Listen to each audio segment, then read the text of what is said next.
Hello, Fellowship. Today we're going to take a quick look into this month in Middle-earth history. Welcome to the Sword and Ring, a place for all sorts of lore with a special focus on Middle-earth, Hogwarts, galaxy far, far away, and the rise of the Reaper. I made this channel to start a dialogue on some of my favorite topics. I don't advertise myself as an expert, so please feel free to correct me down in the comments. I would love to get to know your thoughts on these universes. Anyway, as I said, today we're going to start a year in Middle-earth. This will be a month-by-month look into events that happened to the Fellowship, from the hunt for Gollum to the scouring of the Shire, and a bit beyond. So grab your cloaks and lemnis, and let's get started. In March 3017, the year 1417 by Shire reckoning, Aragorn has captured Gollum and brings him to Thranduil in Mirkwood. This allows Gandalf, who is on his way to the Shire after researching the ring in Minas Tirith, to hear of Gollum's capture and for him to arrive and question Gollum. Now, we don't know precisely what they talked about, but some topics surely included Gollum's early life as Smeagol, his time with the ring, how Bilbo got the ring, and Gollum's captivity in Barad-dûr. Once this interrogation is completed, Gandalf resumes his journey to Hobbiton with renewed haste. 2 years later, in March of 3019, we meet up with Frodo as he begins to cross the Dead Marshes with Sam and Gollum. A lot will happen in this month, so I'm going to stick with Frodo's journey and then double back to cover the rest of the Fellowship. Once Frodo and company have crossed the Dead Marshes, they begin their trek towards the Black Gate.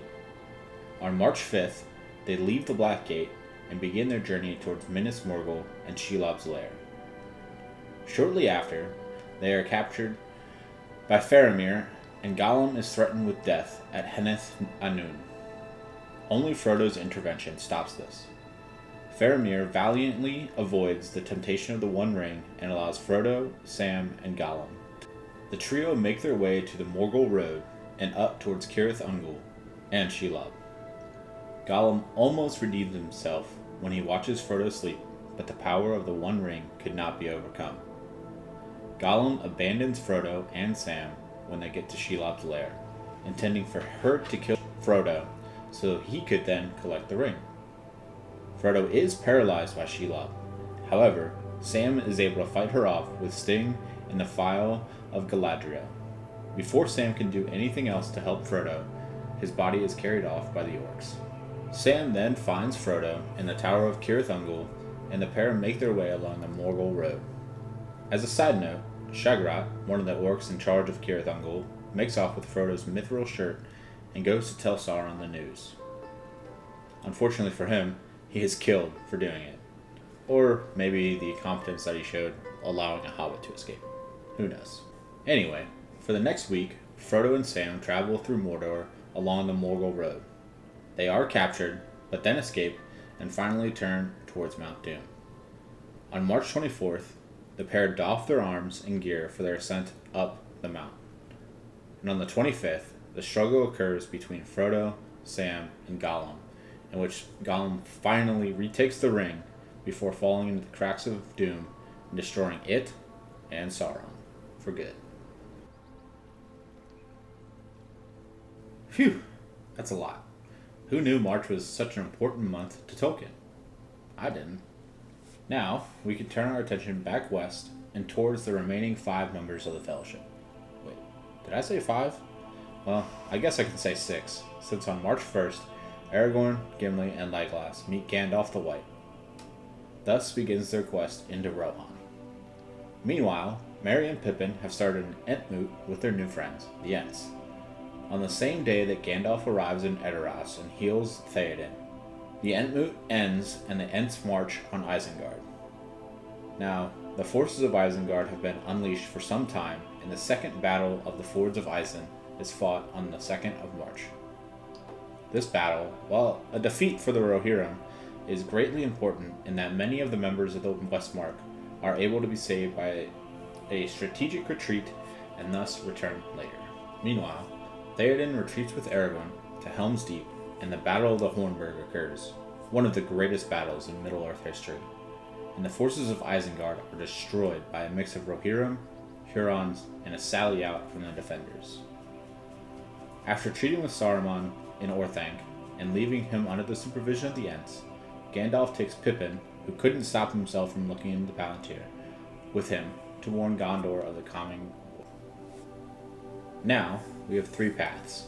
Aragorn with Gimli and Legolas go to Dunharrow with the Grey Company, the Dunedain Rangers of the North. Merry, with Éowyn, under the guise of Durnhelm, and the forces of Rohan, go to Gondor. And Gandalf, with Pippin in tow, is in Minas Tirith. So the Grey Company accompany Aragorn through the Paths of the Dead and come out in the south of Gondor. Eventually, the company reaches Peligrir and captures the Corsair fleet, crucially stopping them from joining the siege of Minas Tirith. Rohan, after Aragorn has left, musters their strength and begins their ride to the aid of Gondor. Along the road, they meet the wild men of the woods, who lead them through the Grey Wood to avoid a force of orcs meant to stop them. They reach the Pelennor Fields on March 15th, just after the Witch King has broken through the gate of Minas Tirith, and the Battle of Pelennor Fields commences. Merry strikes a vital blow with his ancient sword to the Witch King before Éowyn kills him. Both Merry and Éowyn are struck with the Black Breath and are in mortal peril till King Aragorn heals them. The next day, the last debate is held between all the commanders of the West to decide what path to take. 2 days later, the forces of the West head out to distract Sauron. During the 6-day journey, Aragorn dismisses a great number of the host who are fearful, and on the 25th of March, the host is set upon at Dagorlad, the site of a major victory at the end of the Second Age, and once again the forces of Sauron are defeated as the One Ring is destroyed. All of that, and there's still one more important piece of Fellowship history that occurred in March. On March 13th, the following year, and the next after that, Frodo becomes ill from his poisoning by Shelob. This will influence his departure in 3021 for the Grey Havens. Alright, that's most everything that occurred in March for the Fellowship. What a month. I'm sure we'll dive into detail about all of these adventures down the road, but I want to give a special shout out to Tolkien Gateway, whose timeline really helped make this video possible. Thanks for watching, and be sure to let me know what else you want to hear about down in those comments. I'll be with you next time on The Sword and the Ring.